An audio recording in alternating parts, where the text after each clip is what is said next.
All right, Shalom Akim. First and foremost, we want to give all praises, honor, and glory to Yahweh, Ba'ashem, Yahushai, Ba'ashem, Rakakodash. and double honors to the elder apostles of Great Millstone, and salutations to all the Akim out there pushing the word of Yahweh, Ba'ashem, Yahushai, Ba'ashem, Rakakodash in truth and in sincerity. Yahweh, Ba'ashem, Yahushai, Ba'ashem, Rakakodash, Barakatamas you all. All right, so in this lesson, what we're going to go into is the Hellenization of Israel. All right, just going into the scriptures showing that Israel was Hellenized, okay, as a people. Okay, in the past we were Hellenized as a nation, okay, and we became Greeks, okay. All right, and that's a fact of history. That's a fact of biblical history that Christians, oftentimes ignore. Okay, our people are oftentimes unaware of. Okay. So we just want to go into it, for the edification of the elect, okay, and for the glory of the name of Yahweh Shem Yahushai, and just hop right into it, So, to begin, we're gonna start here at the definition of Greek, okay, in the Blue Letter Bible, and Lord willing, this video is edifying, okay. It says here, as you see on the screen, it says Greek comes from the behind it in the blue letter is the Greek word Hellene, all right, and it's Strong's G1672. All right, it's Greek either by nationality, whether native of the mainland or of the Greek islands or colonies.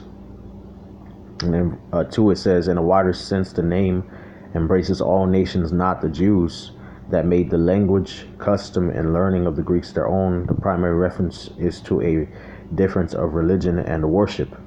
Okay, so what is this going into? All right, this going into either being Greek by nationality, by blood, okay, or being Greek as a result of what is known in history as Hellenization, okay, and pretty much that began with Alexander the Great, okay.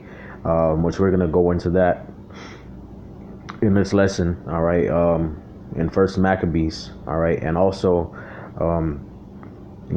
his four generals and their descendants, how they went around the world and pretty much pushed the Greek culture and philosophy on the nations that they conquered, all right, but this definition says that this does not include the Jews, okay. And by Jews, it's talking about those who were of the southern kingdom of Judah, Benjamin and Levi. All right. Now, that is not true. OK, that's not true. OK, that part of the definition is not entirely accurate. And the reason being is because when you go into the history and you go into the scriptures, it's clear that the Israelites were Hellenized, okay, and that they did take on the Jews, the Greek customs, language, okay, learning, religion, and worship, okay, all right, and so we're gonna go into the scriptures and prove that, okay, all right. So first thing I'd like to do is go to Acts chapter 6, verse 1. Brother, if you don't mind reading. Go ahead, bro. This is the book of Acts, chapter 6, verse 1.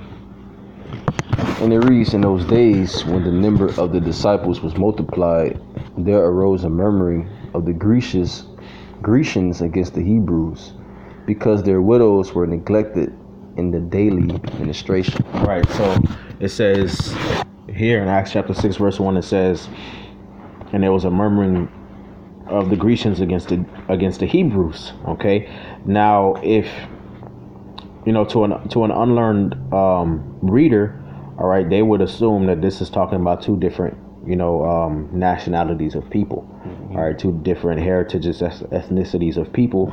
But when you go into the concordance, all right, you go into the Greek, okay, you'll see that that's not the case. Okay, these Jews and these Hebrews are actually the same people. All right. You go into the word Grecian, okay, in the Strong Concordance, it's Strong's G1675. All right, it's Hellenistas, okay, and it says a Hellenist, one who imitates the manners and customs or worship of the Greeks and uses the Greek tongue. used in the New Testament NT of Jews born in foreign lands and speaking Greek. Okay, so that right there proves to you that the previous definition, okay, is not all the way accurate. Okay, because right here we read about the Grecians, and the Grecians are Jews, all right, who were born in foreign lands. Okay, all right, which pretty much goes into the lands that the Greeks conquered, okay, or even Grecia itself, all right, and speaking Greek, okay, because that was the language of the time. Okay, you had Alexander who came into power, all right, and he spread the Greek language and philosophy and culture upon the other nations, okay, that he conquered, okay, and his foreign generals after did the same thing, okay, them and their children and their children's children, all right. And even Israel was ended up caught up in that. They ended up, being carried away captive, okay, and speaking Greek language and keeping Greek customs, okay, which is what we're about to go into, all right. And all of that is recorded in, the two books of the Maccabees, okay, all right. One of which we're about to read from, okay. So, bear with us, Akim.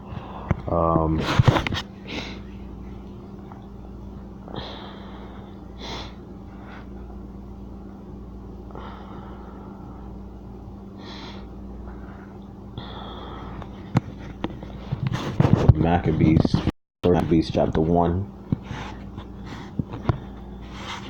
First Maccabees chapter 1, verse 1. Okay? Go ahead, bro. You got it.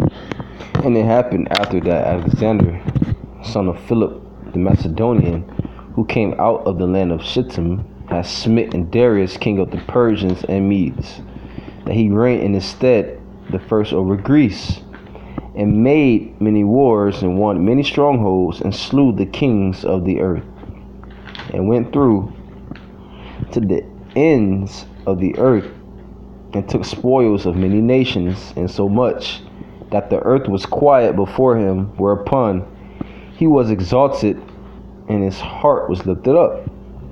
And he gathered a mighty strong host, and ruled over countries, and nations, and kings, who became tributaries unto him. And after these things he fell sick, and perceived that he should die.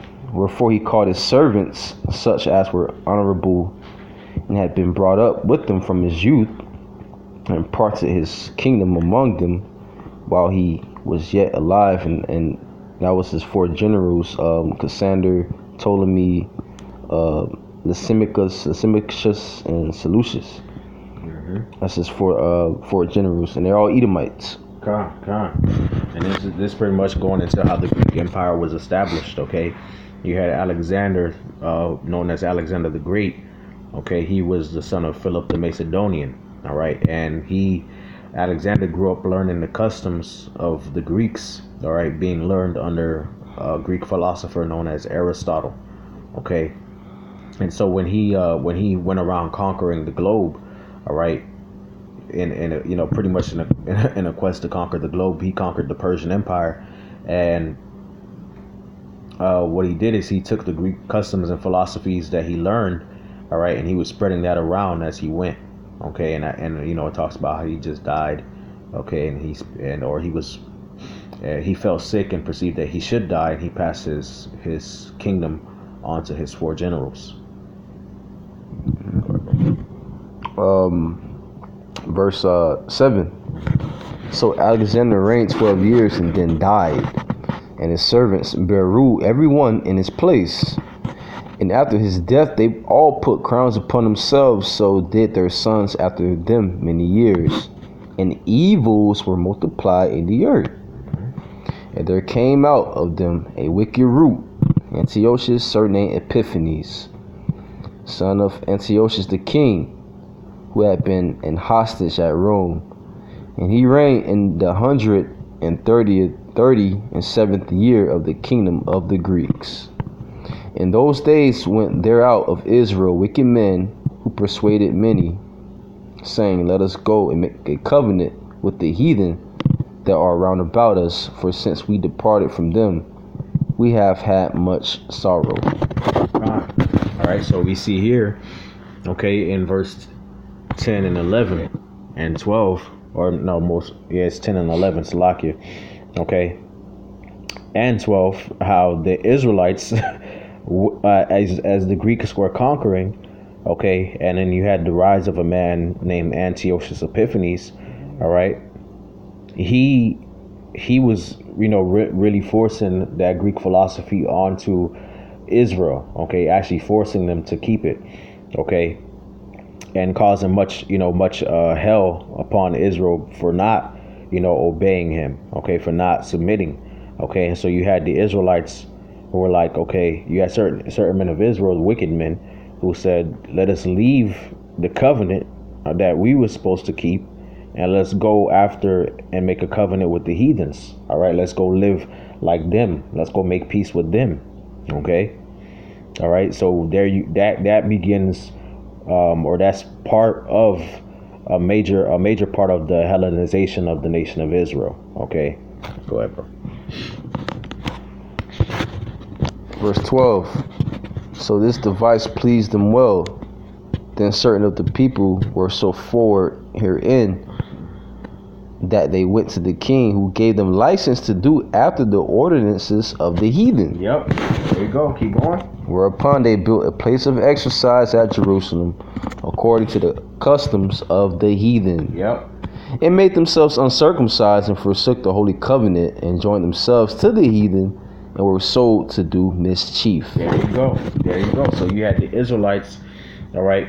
They went to Antiochus and asked them to give them license to do after the ordinances of the heathens. Okay, all right, because Israel was under the dominion of these various kings of the Greek Empire. Okay, all right, where there had been the Seleucids or the Ptolemy at this time, which that's a whole different lesson. Okay, all right, so Jake was always trying to appease whichever, dominion they were under. Okay, and at this time Antiochus was coming into power, so they Antiochus Epiphanes, so they were asking him permission to give them license to do after the ordinances of the heathens, because you had Israelites that was not with that shit. Okay, that was not with that Greek freakism. All right. Okay, so you had these wicked Israelites. Okay, let's see if we can have an excuse to do these wicked Greek practices. All right, and we got to go to the king to have that authority.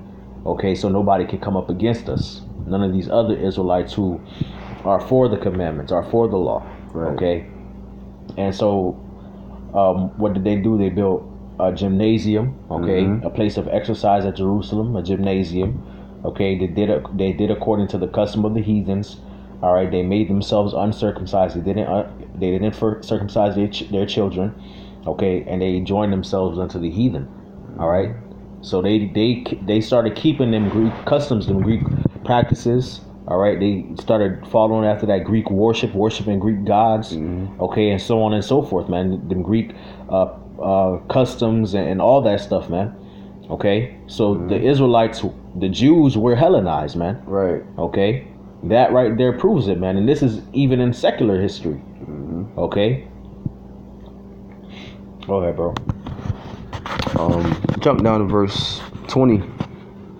It reads, and after that Antiochus had smitten Egypt, he returned again in the 143rd year, and went up against Israel in Jerusalem with a great multitude, and entered proudly into the sanctuary, and took away the golden altar, and the candlestick of light, and all the vessels thereof, and the table of the shewbread, and the pouring vessels, and the vials, and the censers of gold, and the veil, and the crown, and the golden ornaments that were before the temple, all which he pulled off.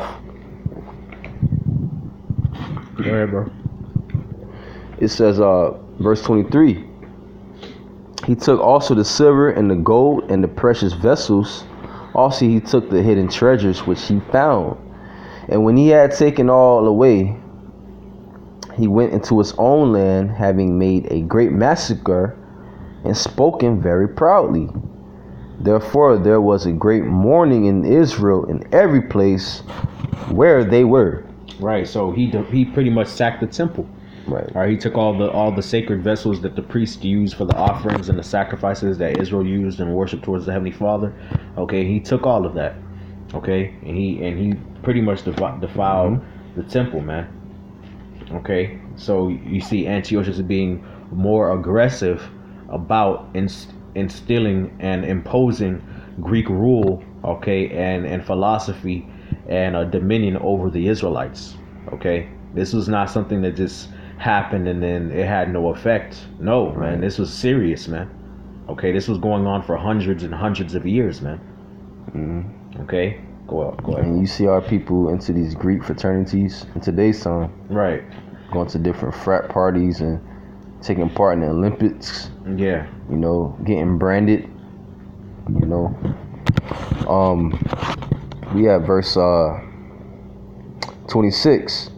So that the princes and elders mourned, the virgins and young men were made feeble, and the beauty of women was changed.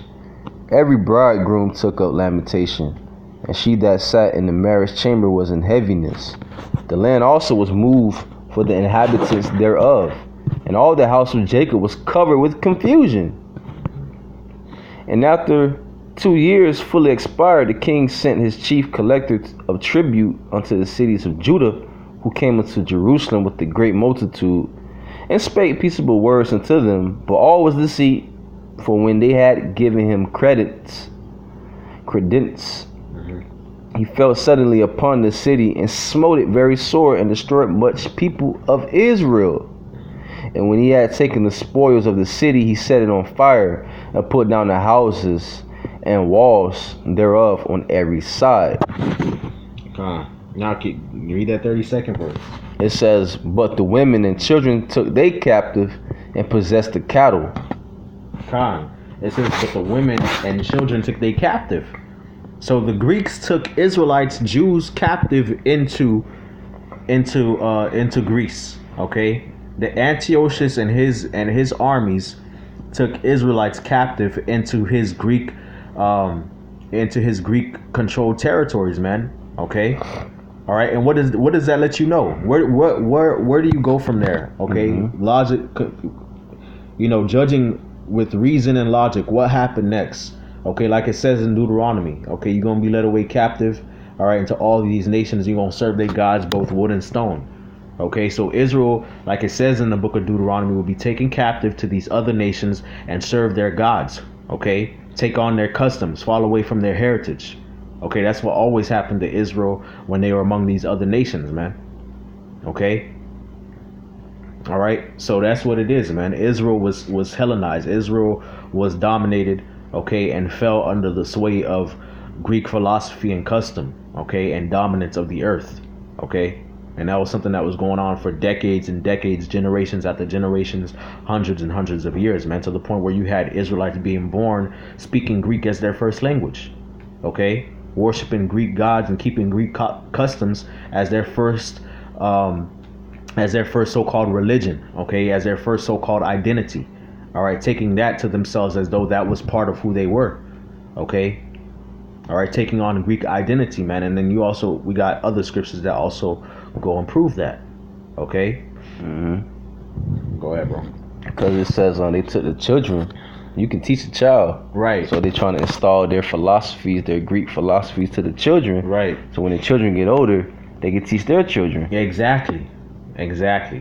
Yep. They took the women and children. Women teach children, and children grow up and they, they teach their children. That's what Esau did to us, man. Right. He destroyed the men, and he took the women and children, and he indoctrinated the women to teach the children, and the children grew up to teach their children, and it's just been going on for hundreds and hundreds of years, man. Okay, it's the same thing. Esau been doing the same shit, man.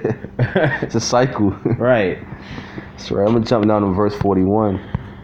It reads, moreover, King Antiochus wrote to his whole kingdom that all should be one people. Right, all should be one people. Okay, this is at the height of the Greek Empire. Okay, Antiochus Epiphanes in the Seleucid dynasty. All right, they just dealt a very swift blow, okay, to the Ptolemy, okay, in Egypt. All right, we just read that in First Maccabees. Okay, so they're the dominant Greek influence on the planet Earth, and so Antiochus Epiphanes was like, you know what? I'm in power. I want all people to be one people. Okay, I want all people to be speaking Greek, living like Greeks, worshiping like the Greeks do. Okay, doing what Greeks do. Okay, if you're under my dominion, if you're in my kingdom, you're gonna be one people. It's not gonna be no more division. Okay, and this was what, in a sense, a one world order. Right. Okay, Esau been doing the same thing, man. He been doing the same thing over and over again, man. He just been trying to remix it a little bit more as the ages go on. Right. Verse 42. And everyone shall leave his laws. So all the heathen agreed according to the commandment of the king. Yea, many also the Israelites consented to his religion. And sacrifice unto idols and profane the Sabbath. Right, and profane the Sabbath. Okay, so when we read that definition of Helen, okay, at the beginning, that's not entirely true. Okay, that's not entirely true, because the Israelites, the Jews, did.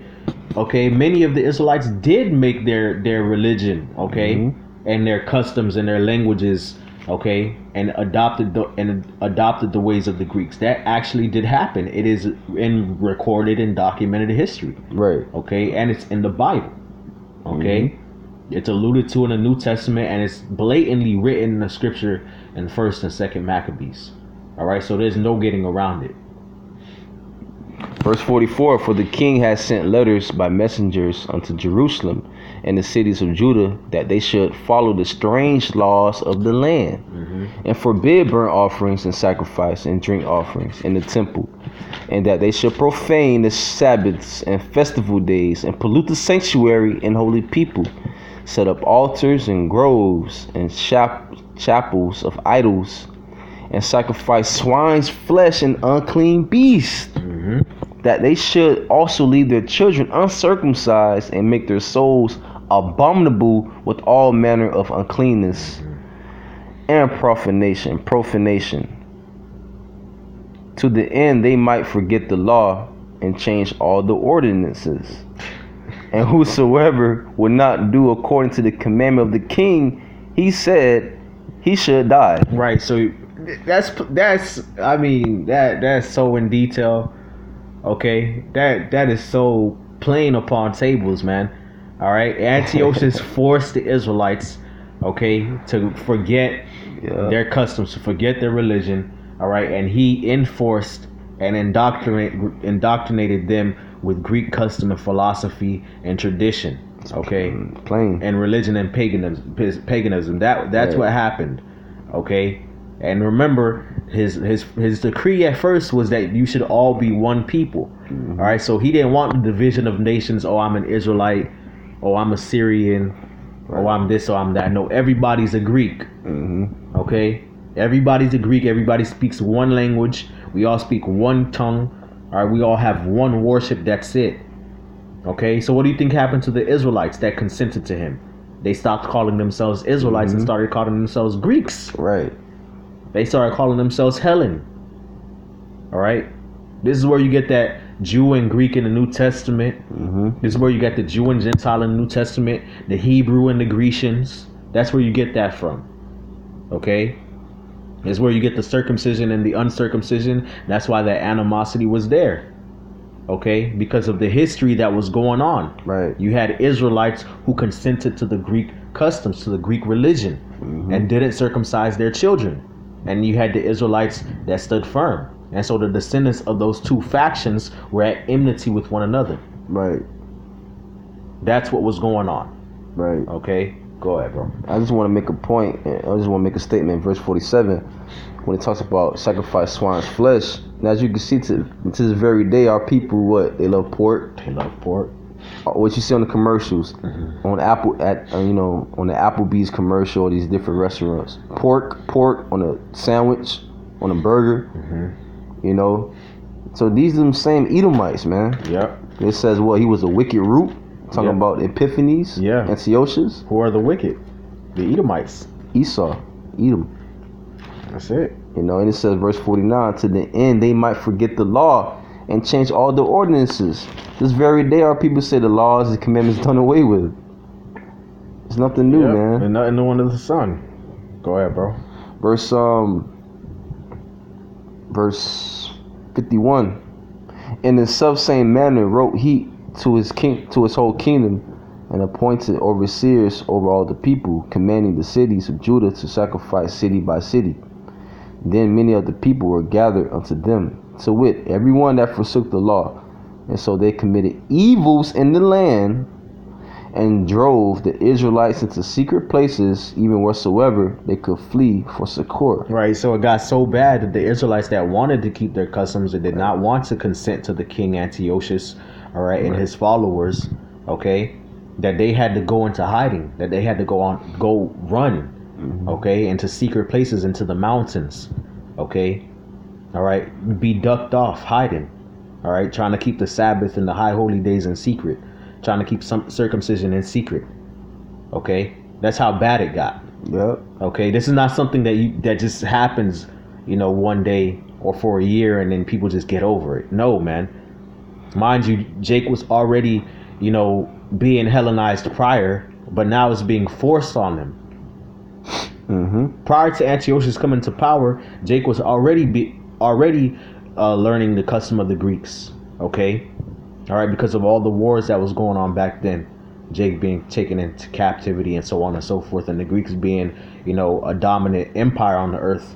Okay, right. Becoming a dominant empire, Jake had to learn how to speak the language. Okay, adapt with the times and so on and so forth. But this, with Antiochus, this is when he enforced it. He made it a law. Okay, this is when it got brutal. Okay, so imagine what happened, man. This is happening over the course of, again, generations, hundreds of years.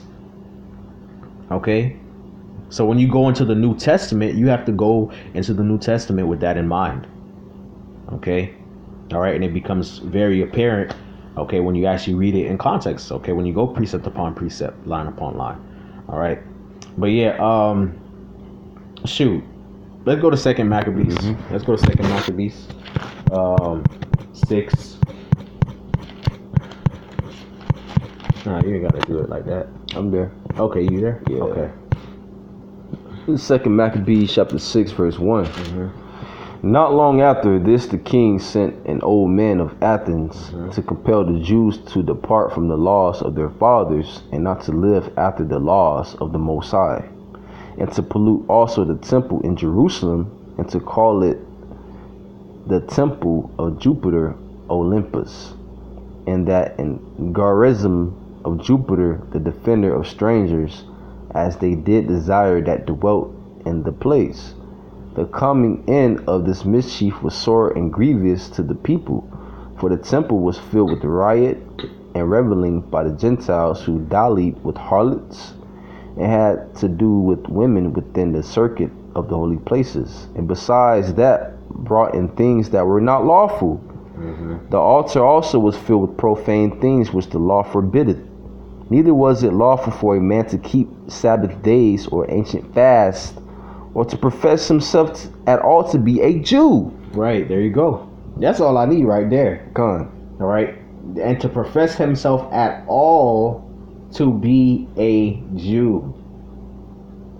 There was being a Greek. There was being Greeks. Right. Okay, because we read how in Maccabees there was Israelites that consented. Okay, and those that wouldn't consent had to run. All right, so there you go. So you had Jews that had to hide the fact that they were Jews. You had Jews that was like that abandoned the customs and started calling themselves Greeks and living like Greeks, man. So the Israelites were Hellenized. Okay, so yeah, man, let's go to Romans 10. Gone. Shoot. Nah, matter of fact, let's go to John 7. John 7. Yeah, John 7 and 35, and then we'll go to Romans 10, and then we'll go to Joel. For sure. Yeah. Trying to find John 7. All right. And 35. John chapter 7 verse 35, and it reads, Then said the Jews among themselves, Whither will he go, that we shall not find him? Will he go into the disperse among the Gentiles and teach the Gentiles? Right. Okay. So it says, whither shall he go? This is the Israelites. These are Jews asking amongst themselves whether the Messiah shall go, that we shall not find him. Will he go to the dispersed among the Gentiles and teach the Gentiles? All right. Now, when you go into that verse, okay, you go into the concordance. All right. You go into the Greek. Okay. There's some gems there for you to understand, man. Okay, there's some gems there for you to take hold of, man. All right, so you could properly understand the scripture. Right. Okay. All right. John 7:35. Okay, you go into the interlinear Strong's concordance. This is not rocket science, man. Okay. All right, it says the dispersed. Okay, so let's go to the dispersed first. All right, the dispersed or the diaspora is Strong's G1290. Diaspora, a scattering, dispersion of Israelites dispersed among foreign nations. Huh? That's the answer right there. That's the answer right there. That's it. That's the answer right there. The second definition can't apply. Want to know why? Because the disciples had not gone around making other disciples. Right. Okay. The second definition says of the Christians scattered abroad amongst the Gentiles. The disciples had not been given that commission yet when the Jews said this. So the context is the first definition of Israelites scattered, dispersed among the other nations. Okay, and we read about that in First Maccabees, how the Israelites had to flee for secure. Yeah. Okay. All right, they had to go into secret places. We read how Antiochus' army, how he took Israelite women and children into captivity. Okay, you shall be led away captive. It says in Deuteronomy, the Lord was gonna scatter us among all people. He's gonna drive us among all people. Okay. All right. How the heathens, our enemies, would take our children and our women captive. We would have no might in our hands. That's in the Bible. Okay. So if Israelites scattered, dispersed among foreign nations, all right. Now it says among the Gentiles and teach the Gentiles. Now we just went into this word Hellen. Okay. When you go into the word Gentile in this verse, all right, it's Hellen, Strong's G1672. All right, and we read it goes into the Hellenization, okay, of these various different nations that took the language, custom, the worship, okay, and the mannerisms of the Greeks and religion to their own, okay. And here it says of not the Jews, but we proved according to the scriptures that that's not the case. Right. Okay, so this includes the Israelites, especially reading. We just read the definition for disperse. So this is talking about the Israelites that were scattered amongst the Greeks. Okay, and they themselves became Greeks. Okay, that's why the Jews said this. All right. Then said the Jews amongst themselves, whither will he go, that we shall not find him? Will he go unto dispersed among the Gentiles, the Greeks, and teach the Greeks? Right. Okay. Will he go to the dispersed Israelites among the Gentiles and among the Greeks and speak to them Israelites that are scattered amongst the Greeks, speaking Greek? That's it. That's the breakdown. It's that simple. That's it. Will he go to the dispersed Israelites amongst the Greeks, right, and teach those Hellenized Israelites? He's not gonna deal with us no more. He gonna go to them. Is that what he means? Right.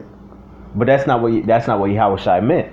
Okay, but the point still stands. The Israelites, even the ones that were in Judea, knew that of the Israelites that were scattered amongst the other nations. Right. Okay, amongst the Greek Empire, or what used to be the Greek Empire. And they knew that these Israelites grew up speaking Greek. They knew that these Israelites grew up uncircumcised, not keeping the customs. Right. Okay, believing that they were Greeks themselves. Okay. All right. So there you go. That they knew it, and it's we just read in John 7:35. We also read in Acts 6:1. Okay. All right, so these Israelites knew that. That's why it's recorded, man. Yeah. They even knew that back then. So what the heck's wrong with you Christians, man? Y'all don't read the Bible, man. Y'all don't study the Bible, man. You don't want to deal with the facts. Okay? That's the problem. They're trying to save all the nations but their own nation. Con. All right. So yeah, man, let's go to Romans 10. I want to read this Romans 10 and 11. For the scripture saith, whosoever believeth on him shall not be ashamed. For there is no difference between the Jew and the Greek. For the same Lord over all is rich unto all that call upon him. For whosoever shall call upon the name of the Lord shall be saved. Right, okay. So this is another precept. Okay, people will read that and get tripped up. Okay, you see, Jew and Greek, so everybody could be saved. All right. But then you got to ask yourself the question, why does Paul only focus on the Jew and the Greek? Why not the Jew and the Moabite, the Jew, and the Chinaman, the Jew and, why he's not saying this? Why is he focusing on these two words? Why is that? Okay. The reason why is because these are Israelites. Okay. And the proof that in Romans 10, when he says the Jew and the Greek, that he's talking about the Israelites, is that when you go to Joel chapter 2, okay, because he says in the next verse, remember, whosoever shall call upon the name of the Lord shall be saved. All right, you go to Joel chapter 2, verse 32. All right, going down to verse 36, it says, because this is where he's quoting from. All right, so you have to go back to where Paul's quoting from to understand the context. All right. Joel 2 and 32, it says, and it shall come to pass that whosoever shall call upon the name of the Lord shall be delivered, shall be saved. For in Mount Zion and in Jerusalem shall be deliverance, as the Lord hath said, and in the remnant whom the Lord shall call. Remnant. The remnant. Okay. All right. Though the number of the children of Israel be as the sand of the sea, a remnant shall be saved. Right. Okay. Jerusalem, Zion, these are names in the Bible repeatedly used for the nation of Israel. Okay. All right. So when we go to Romans chapter 10, all right, go to Romans chapter 10 and 12. It says, for there is no difference between the Jew and the Greek, for the same Lord over all is rich unto all that call upon him. Right. Paul explains where that reasoning comes from. Joel 2. Whosoever shall call upon the name of the Lord shall be saved. Why? Because they're Israelites, and the promise of salvation is to them. Okay? Yep. Those that call upon the name of the Lord. Amongst Israel, whether they be Jew or Greek, it doesn't matter. Right. Okay? Why? Because the promise is for them. Anyway, according to prophecy, the promise of salvation is to them. So they have to, as if they call upon the name of the Lord, they believe. All right, they believe in Yahushua, they believe in the Messiah, they believe in the Most High, they repent. The promise of salvation and the promises are for them. That's what Paul's saying here. Okay, all right, and the reason why it's divided into Jew and Greek, right, is because you had Israelites that knew they were Israelites, that held fast to the customs. Okay, all right, that fought to keep them. All right, and you had Israelites that fell away. Okay, whether willingly or were forcibly taken into captivity and grew up that way. All right, but they were still Israelites. Right. Okay, these are still the same people of the same body. So if they believe, the promises are for them too. Okay, it's the same people, so you can't neglect that. Right. Just because Jay grew up in a different custom, a different nationality, a different demographic as you. All right, and is it not as well versed, in the commandments and the customs as you are, that doesn't shut them out from salvation, because we all need to be saved. We all need mercy. The whole nation of Israel done went off as a people, man. Okay, all have sinned and fallen short of the glory of the Most High. Okay, so we all need repentance anyway. Okay, so that's what Paul is going into, man. All right, so hey, Lord willing, this video is edifying to the elect, man. You got anything? Well, that's the mystery of the Gentiles. That's it. That's it right there. And Paul was sent into the Gentiles, the Israelite foreigners. That's exactly why. Okay, he was sent there to go and gather them out, man. The elect among them out, man. Okay, That's why the Lord sent him on that mission, him and the other apostles on that mission, man, to gather the lost sheep of the house of Israel. That's it. That's it. That's it, man. Okay, so with that, hey, we want to give all praises, honor, and glory to Yahweh, Ba'ashem, Yahweh Shai, Ba'ashem, Rakakodash, and double honors to the elder apostles of Great Millstone, and salutations to all the Akim out there pushing the word of Yahweh, Ba'ashem, Yahweh Shai, Ba'ashem, Rakakodash, in truth and in sincerity, Yahweh, Ba'ashem, Yahweh Shai, Ba'ashem, Rakakodash, Barakatam to you all, and with that, we want to say Shalom. Shalom.